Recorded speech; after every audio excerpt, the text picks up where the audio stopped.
nesse vídeo, né, que vai ser o nosso último vídeo das nossas aulas, eu vou falar sobre os critérios de correção, né? Houveram alguns colegas, alguns alunos, né, que andaram me perguntando sobre como é que fechou a nota de tal coisa, eu estou com dúvida em relação à nota de tal outra coisa, então eu vou passar alguns critérios, né? Esse vídeo vai ser disponibilizado agora, no dia 16, né?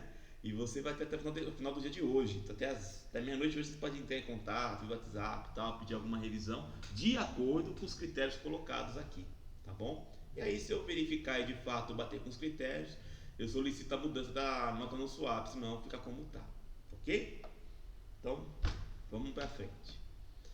Uma das primeiras perguntas que eu recebi foi em relação ao seminário, né? Como é que eu cheguei na nota do seminário? Então, assim, isso já tinha falado lá antes, no nosso último encontro síncrono, mas como tem gente com dúvida, a gente fala agora no encontro gravado, né? No encontro assíncrono. Então, o seminário tem a sua nota dividida em duas partes. A primeira parte se refere à apresentação, né? Aliás, né, eu vi primeiro a apresentação de todo mundo, depois que eu li os comentários, quando eu fui ver algumas apresentações de novo, já tinha algumas que estavam fora do ar, que acabou complicando um pouquinho, mas enfim, que acaba atrapalhando, né? O ideal, aqui vai uma sugestão, né? Quando tiver uma apresentação assíncrona, deixa pelo menos até uns 2 dias depois de acabar o IFA, né? Porque pode ser que a gente, enquanto avaliador, queira dar uma olhada de novo no que está lá. Aí depois você tira do ar, se for interesse de vocês. Mas tem gente que tirou antes, né? Nem acabou o semestre, nem era IFA, já não estava mais no ar. Aí eu acabei tendo que dar nota de apresentação que eu tinha visto primeiro. Eu não tive como fazer uma avaliação mais aprofundada em alguns casos, tá? Esse foi um ponto. Mas a apresentação valia no máximo 4 pontos. O que valia mais ponto mesmo era o fato de você participar do seminário dos colegas. Então, o que é que eu, enquanto professor, entendo de seminário? Seminário é uma troca, né? Se o seminário fosse só para você fazer uma pesquisa entre o seu grupo e acabou, eu não precisava pedir para você apresentar o seminário. A ideia é que você apresente para que haja uma partilha, uma discussão, uma contribuição, né? Uma coisa coletiva, né? E na minha concepção pedagógica, a participação dos colegas, assistir o que eles estão colocando, etc., tem muito mais valor agregado do que a sua apresentação. Tá? Por isso eu coloquei 40% na apresentação e 60% no seminário dos colegas. A avaliação do seminário foi exclusivamente feita via Moodle, que é a plataforma que a escola colocou como oficial com uma série de coisas, né? Então seria pelo link que você colocou no Moodle para a gente poder ver a apresentação, e também seria pela participação via fórum também que estava disponível no Moodle, tá? Qualquer outra forma foi ignorada, então se mandou por e-mail, etc., eu nem vi, porque de fato tinha que ser via Moodle, como foi colocado no último encontro síncrono que nós tivemos. Então, assim foi avaliado o seminário de vocês, tá? Com relação à avaliação 2, também que eu recebi algumas perguntas, então foi assim. A avaliação 2 tinha 3 perguntas, né? 1, 2 e 3. Na primeira pergunta, o foco era projetar. Então, vocês como futuros engenheiros, vão fazer nessa formação que vocês vão ter aqui na graduação, diversos projetos. E é esperado que ao fim do projeto, você apresente parâmetros. E aí os parâmetros que vocês vão apresentar vai depender do que cada colega, professor, né, vai solicitar para vocês, tá bom? Na pergunta estava claro, dependendo da pergunta, porque não eram todas iguais, falava, olha, tem que apresentar tal, tal e tal parâmetro, tá? E os parâmetros tinham que ser numéricos, mas já dá você colocar uma letrinha ali e tal, né? Vamos imaginar o seguinte, vamos supor que eu vou pegar o seu parâmetro e montar de verdade, ou um capacitor ou um indutor. Se não for numérico, o projeto não serve. No fim, eu vou ter que reprojetar em cima do que você me forneceu, né? Então, o que é que era esperado, o que é que era o certo? Quando a pessoa chegava em parâmetros numéricos no final, né? Com a sua devida unidade de medida, isso é importante também, né? Não adianta você colocar lá que, sei lá, o tamanho é tantos centímetros, se no fim a conta daria em metros, né? Então teria que ser uma unidade coerente, né? Então os parâmetros tinham que estar coerentes, né? Também tinha que ser uma coisa mais ou menos factível, né? Não colocar, só para falar de capacitor, eu preciso de uma placa com uma área de 10 quilômetros quadrados. É um pouco absurdo, né? Então teria que ser uma coisa mais ou menos factível, porque quem definiria os parâmetros no meio do caminho é você, para chegar no projeto final, chegar nos parâmetros finais, que seria esse o projeto que você apresentaria, tá? Então o correto seria ter os parâmetros finais e a solução coerente, mostrando que existe uma coerência. que existe um projeto feito e que você deu os parâmetros solicitados no enunciado. Quem colocou tudo certinho, eu dei 4 pontos, certo? Desse formato, com esse critério. Meio certo seria as pessoas que chegaram no número no final, então, a pessoa fez o que o enunciado pediu, né?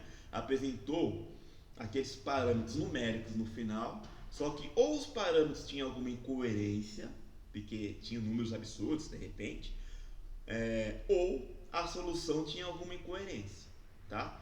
E aí o meio certo vale entre 1, 2 e 3, né? Depende do tamanho da sua incoerência, tá? Com relação ao errado, se a pessoa não apresentou os parâmetros numéricos no final, com a unidade de medida, está errado. Porque o que o enunciado pedia era um projeto e o que ele definia como projeto era a apresentação no final da sua resolução dos parâmetros numéricos. Tá? Então, se não chegou no número no final, está completamente errado. Então, esse foi o critério que eu adotei para corrigir a pergunta número 1. Ok? A pergunta número 2 era uma análise parcial do projeto. Por que eu estou chamando de parcial? Porque pedia para você calcular uma grandeza em torno daquele componente do qual você se debruçou para fazer um projeto, né? Um projeto bem simplificado, obviamente. E a partir daquele parâmetro você ia fazer uma análise parcial de uma grandeza envolvida ali naquela situação. Se você conseguiu chegar no valor correto, né? E uma solução para chegar naquele valor coerente, está completamente certo, valeu 4 pontos. Se você chegou num valor ou numa solução incoerente, mas tem um valor lá no final numérico e tal, vale meio certo, aí ficaria entre 1, 2 e 3 pontos aquela questão. Se você não chegou em valor nenhum, ficou em letrinha, parou no meio do caminho, será que você fez? É 0, porque você não fez o que foi pedido, que era de fato me apresentar um valor numérico com ordem de grandeza, né? Eu quero saber quanto vale a grandeza em número. Tá? Quanto vale aquela grandeza de tantos Webers, etc. Né? Depende da sua questão. Assim como a primeira, essa questão também ela era aleatória, então tinha um banco de questões, né? Mas era sempre a mesma coisa, era uma análise parcial em cima do componente que você projetou. Tá? E essa análise parcial ia acabar dando no final um valor numérico, com uma unidade de medida também, assim como na primeira pergunta, ok? E por fim, a única pergunta que de fato poderia não ter número, depende de como você quis usar o relacionamento, a exemplificação, né? A ideia era resgatar o conteúdo do seminário que os colegas apresentaram e que você apresentou e relacionar com um componente do qual você acabou de fazer um mini projetinho bem simplificado, você acabou de fazer uma análise parcial e poder utilizar esse componente como motivador para falar um pouco do seminário, do que você viu do seminário, tá? Então, o que era considerado certo? Valendo 2 pontos. Você conseguir relacionar de forma adequada o conteúdo do seminário do colega, ou do seu até, né? Tem que ser 2 seminários pelo menos. E o componente sobre o qual você trabalhou rapidamente nessa prova, né? O que era meio certo? Era quando você se limitava a relacionar o tema do seminário com o seu componente investigado ali. Porque às vezes a pessoa não viu o seminário, só viu o tema, o tema é tal. E eu já sabia antes de ver o seminário, então aí quando dava para perceber que o conteúdo do seminário não batia, né, com o que você está relacionando com o projeto, porque a ideia era relacionar o seminário e o seu conteúdo, e não só o tema, aí eu dava meio certo, valia 1 ponto. E errado é quando você via que não tinha relação nenhuma. Tá? A pessoa não conseguia fazer essa conexão entre seminário e projeto. Tá? Então esses foram os critérios que eu usei para avaliar na avaliação 2, ok? Como é que é o SWAP, no fundo foi ele que fez o cálculo, calculou a sua nota final. Então olha, somando a 1 e a 2, então você pode somar as duas e tirar uma média, e multiplicando por 60%, você vai ter o quanto essas provas valeram na nota final, 20% são oriundos das atividades que vocês fizeram durante o curso, e 20% é do seminário. E assim eu fechei a nota final que está lá no SWAP de vocês, tá bom? Então, só reforçando, né? Se a partir desses critérios colocados, eles quiserem dar uma olhada na prova de vocês, ver aula de seminário, de repente, poxa, mas eu postei um monte de coisa lá no Moodle e tal. Ah, uma coisa que eu não falei do seminário, que eu também falei no encontro 5, né? Participação do seminário do colega, gente, são comentários que tentem mostrar que você viu o seminário. Teve muito comentário lá assim, foi bacana, foi legal, isso não mostra nada, gente. Participar é falar assim, olha, o seminário foi bacana por isso, por aquilo, em tal coisa você falou em tal ponto, Eu precisava conseguir perceber na sua participação, de fato, que você teve, de fato, uma participação efetiva, que você, de fato, viu o seminário do colega e, de alguma forma, você está contribuindo com aquilo que ele fez. Não apenas bacana, legal, você não contribui.